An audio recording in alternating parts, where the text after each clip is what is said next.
All right, guys, thanks for tuning into the Incline again. This is a big one for me. Anyone who knows me or follows me knows how big this is for me to introduce our next guest on the show here today. He's been in the MLB for 8 years now. He's been an all-star. He's one of the best relievers in the game. And more importantly, he helped secure a World Series title for the Dodgers. Blake Treinen, welcome to the show. How are you doing today, man? Good, guys. Thanks for having me. Sorry it's taken me so long to get into an interview. I guess I've just had terrible timing and awful at following up. Oh, no, don't worry about it. We Yeah. appreciate you coming on. It's okay. You're doing better than some Dodgers. All right, so I'm going to ask you a couple questions, and I'll pass it over to these guys. My first one is, with 2020 being a weird year and all, a lot of fans haven't really had the opportunity to get to know you very well. So my first question is, if you could say anything to Dodgers fans or tell them something about you that you want them to know, what would that be? That I love Jesus first and foremost. I'm a family man. Love spending times and learning how to be a better dad and a husband. Baseball's kind of the thing that I get to do, but it's not who I am. Being with the Dodgers obviously is a blast. So for Dodgers fans, knowing this is probably the thrill of my career. Awesome. All right, second question, more baseball related. So Game 5 World Series, the ninth inning is yours. You get the call for the ninth. You lock it down to put the team one game away from the championship. Can you describe your emotions during that inning and then after that inning, once you got the save? Because we saw the emotion from you right after you got the save, which was awesome to see. But I'm interested to hear, what was the mindset and the emotions going, probably in the biggest game of your life. Yeah, it's an interesting one. When I first signed with the Dodgers, I'll kind of build up to that, I guess. Dave and Andrew and Mark and Josh Bard, they all kind of sat me down and said, hey, we envision you being a guy that's going to throw against the heart of the lineup in pivotal times of the game. That it could be the fifth, sixth, seventh, or eighth. Doesn't matter. And I was thinking to myself, man, it's kind of a tough gig to be thrown right into off of an injury-plagued season and a one-year deal back into free agency. But at the same time, I was thinking, well, I mean, there's two ways you can look at it. It can either be a blessing or a curse. And I'm thinking, why not make it a blessing? Why not go out and have a good year with that type of a workload and then, potentially help set my family up for a while. Mm-hmm. And so the whole year I think other than like maybe 12 at bats throughout the course of the whole year, maybe something like 4 at bats were like the heart of the lineup, either 1 through 5. And I was telling myself, like, the ninth inning really is no different because, I mean, it's a bigger spotlight because, I mean, the game's on the line. It's the last few outs to solidify, but I've faced, premier talent with against the Padres and the Giants and the Rockies and the A's and the Astros and everybody on the West Coast the whole year going into that game. And then even the Braves, the series before, I just like, it's no different than throwing the 7th or 8th. I've thrown the 9th before and, it'd been a while. So, but it was really, I wasn't really nervous. The thing that was kind of weird was like, man, I beat Margot and he still got a hit, with no outs. And so like, people are like, I mean, then your head starts scratching a little bit. I'm sure as a fan, you start thinking, he had no outs, only a 2-run lead and guys on first base and anything can happen at that point. So, but to be able to bounce back and gosh, I'm trying to think of who the next guy was that I got. Was it Meadows or maybe it was Meadows and then I know you got Adames to end the game. Adames at the end of it, yeah. So, but yeah, I mean, it was at the end of it. It's just kind of fun to throw the 9th again, and especially in the playoffs, having an opportunity to close out a game in the playoffs, let alone the World Series. I mean, that was kind of a cool and special moment. And then too, I mean, it was a tied series at the time. It was 2-2 in the series, and coming off that weird game, so it was pretty important for us to get that win. And Kershaw pitched his tail off, and people kind of forget about what D-May did also. So, yeah, that was a fun game. Jake or Kevin, you want to get in there? We don't like to talk about Game 4 of the World Series, so we won't dive into that. We're just even happy. If you did, it doesn't matter at this point. I mean, it just makes the story even better. Like the shame in it all is that nobody really tuned in for baseball, and it was honestly probably one of the. It sucks to be on the losing side of it, but it's one of the more exciting plays in the World Series. But nobody gets to really appreciate that because nobody across the country seem to have tuned into the World Series like they had in years past. And understandably, COVID, but kind of a shame. Yeah. That's true. Kevin, you want to go with your questions? Sure. So this one's pretty straightforward. What's been special to you about the Dodgers organization compared to the other places you've pitched in your career? Yeah, I don't like stacking up like organization versus organization, but I'll just say like what this organization's done really well. And it doesn't mean that other organizations haven't done this well. It's just the one thing that the Dodgers do is from the top to the bottom, communication is phenomenal. I can run up and have a joking conversation or a life conversation or a heavy baseball conversation with Andrew Friedman at any point. Dave Roberts is, equally as approachable as one other manager I've had in my life. I feel like the players, there's no, I just, from certain teams I've been on in the past, sometimes there's a heaviness in a clubhouse. Like there's a click, not that your teammates don't pull for you, but just like there's a level of comfortability. Like, hey, I'm not going to go around those players, or, you got to kind of mind your own over here. And it's not that type of feeling in the Dodgers clubhouse. There's just, I think truly everybody who wants to win, they expect to win, they know how to win. And so, winning is awesome, but people make your experience. So signing back with the Dodgers is all about the people. You can go chase dollars anywhere you want, but at the end of the day, if one team is willing to offer you something, there's always going to be another team that's willing to offer the same or close to it. So you just got to find the best fit based on people, in my opinion. And there was no better place than LA at that point. Awesome to hear. This one's a little more about you. Well, it's pitching also, but take us inside the mind of Blake Treinen. How do you mentally prepare for any situation when summoned by Dave Roberts? We see you get thrown into a lot of big situations, most notably in Game 7 of the NLCS when you were able to induce that double play. I think the biggest thing is just prepping my heart to be a servant. I know it sounds crazy, but for me, the organization's already blessed me, and my job is to give them at least what they're expecting to get based on what they pay for me. Like their investment in me should at least pay dividends, and I think it'd be cool to bless them beyond what they've invested in me. So I just always pray for my ability to shine, and that people get to see God's talent through me, because I'm a vessel. God's talent is the one that's out there showing off, and I'm just the one that gets to use it. So the prep thing is just like, I always tell myself, like, go do your job, get ahead early, put away early. And then at the end of the day, like win or lose, like I can't control that because my effort is always going to be there. If my effort isn't there, then shame on me. But if my effort's there, I can't control results. The double play, which is funny because everybody's like, oh, Blake, you induced a double play. Like that double play was created by Justin Turner because of the way, that like, I'll like pat myself on the back and say I got to be on the field for something cool like that. I did, technically get the ball on the ground, but it had to have been hit like pretty much right at him because we were playing infield in, and it wasn't hit like super hard, but hard enough to be not the easiest ball to react to if it wasn't hit within arm's length. And he made a great pick through home. That was just incredible. So I've always said that winning in the playoffs is a mixture of talent, luck, and health, and we certainly got all of that through the playoffs, and that's why we won.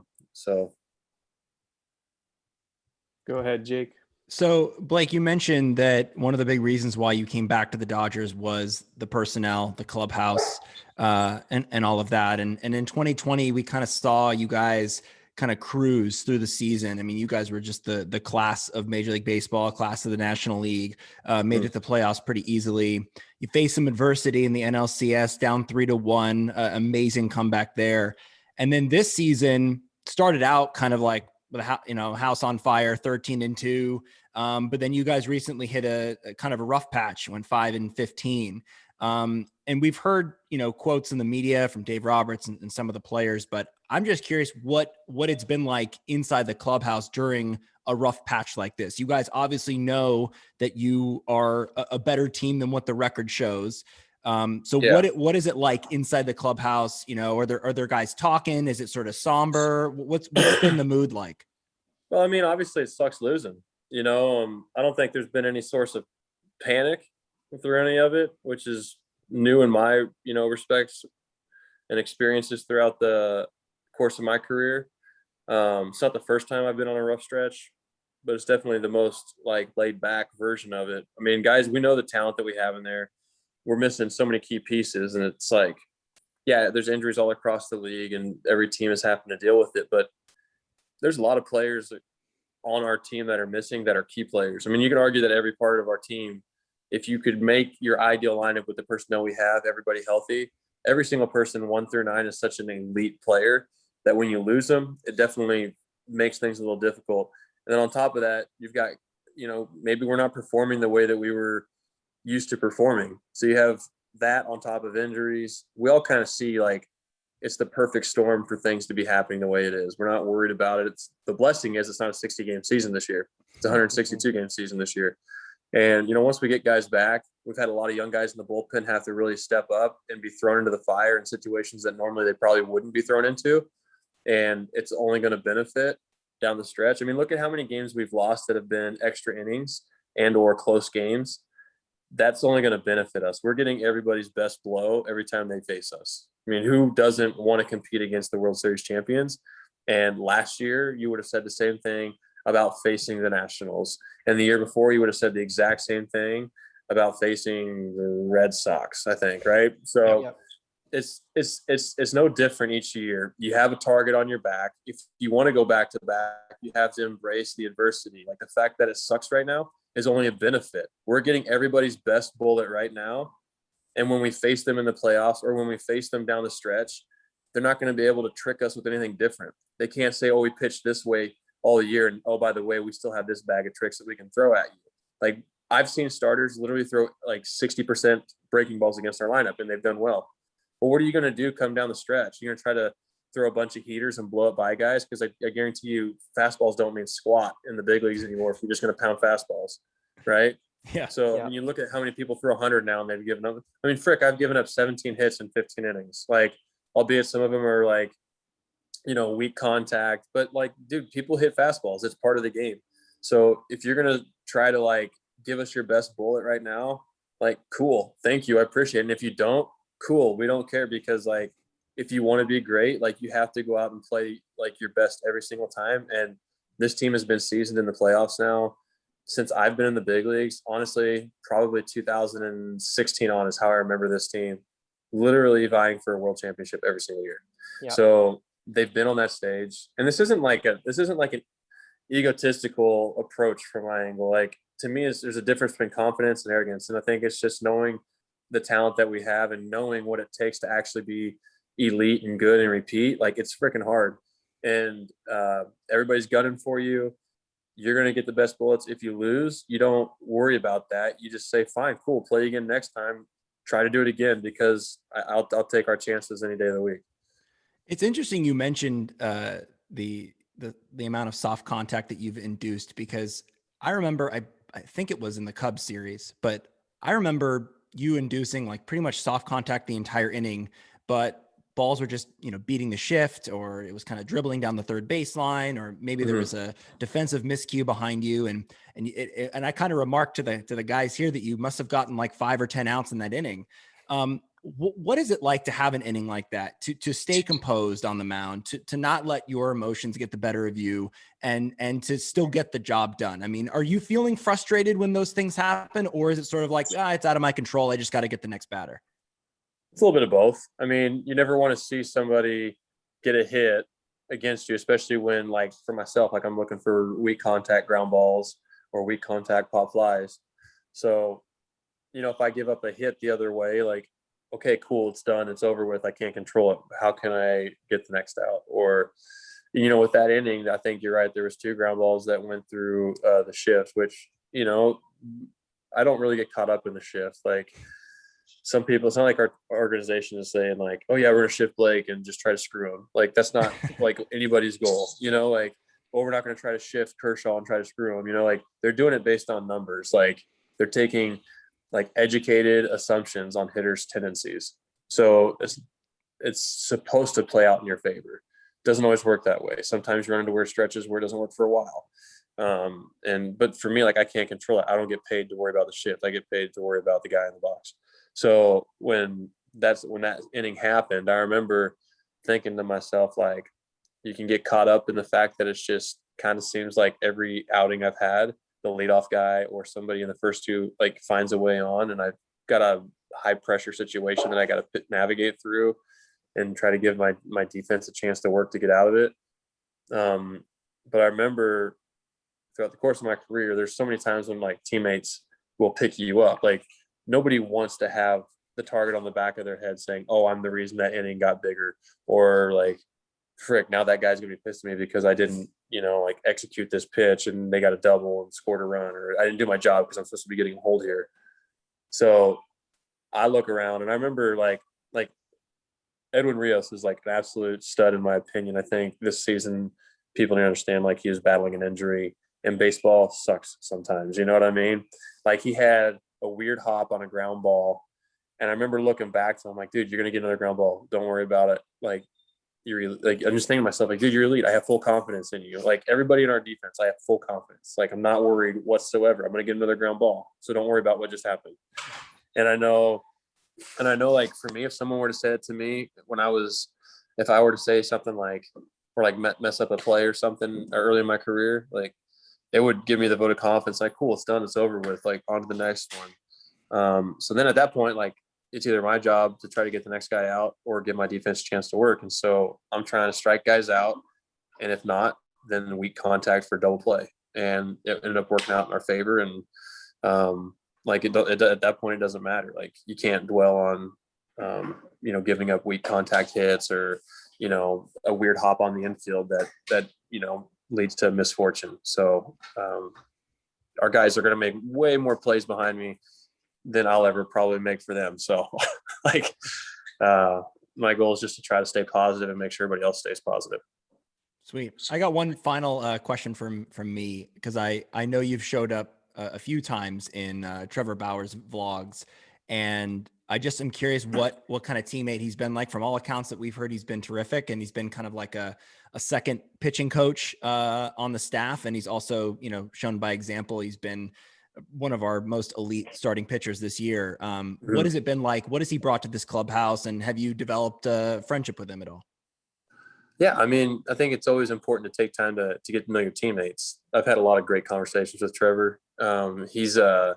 I think he is a one of a kind individual in the game, in the sense that he approaches the game with such a unique outlook. He brings angles to the table that most pitchers probably don't even go into. In fact, they probably just leave it up to the analytics team to make those decisions, but not for him. And he wants to continue to curb, I guess, the edge of technology and efficiency and development when it comes to either pitch design or longevity or stamina. I mean, it's just incredible the mind that he has for the game.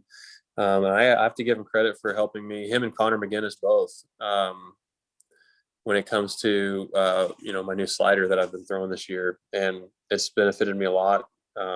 He's helped me tinker with a little bit. Mark and Josh Bard, they've really helped me with how to approach hitters with that pitch. And man, like, from top to bottom, we've got so many guys now that just have such a special mind. And so you combine Trevor to it. It's just, I think it's only going to benefit us even more down the stretch. Right on, Blake. All right, I got one final question for you, and then I'm going to let you go. Okay. All right, so this is a bit of a silly one, so bear with me here. But all right, so we've seen guys like Bellinger, Seager, Kershaw. They have memes that fans post all the time. And last year, after you signed with the Dodgers and during the early stage of the season, I noticed that we needed one for you, and I decided to take initiative. So as I mentioned to you in the previous weeks, I pounded my fist on the table for the Dodgers to sign you, read the article and all that. And part of the reason why I did so goes with my theme for the meme, which is that you're always waiting and you're always ready. You're kind of lurking in the bullpen, waiting to be called upon. So I took a little Field of Dreams angle here. I'm sure you've seen the movie where the players, come out of the fields whenever it's time to go. It has a bit of a small movement at this point. A lot of people love it. Some post it themselves. Gaining some traction. Okay. It's gotten a lot of traction the last year and a half, and I always do the same caption every time. So I'm going to show it to you now, and I need your honest rating on it on a scale of 1 to 10. 1 being you hate it and it's creepy and weird, and 10 being you love it and you might consider framing it in your house. All right, so here it is. I want your honest assessment, okay? And this is the first generation. We've moved to the second generation of memes now, but I'm just going to show you the original one. Okay. Here it is. Field of Dreams. You're kind of hanging out. Friedman, but I've got the hat on. You've got the hat on. I like where it's at. Hanging it in my house, probably not. I got a shop behind my house where my gym is. Maybe I might put it out there. Okay, I'll take it. Give it an 8. An 8? Couldn't have asked for anything better.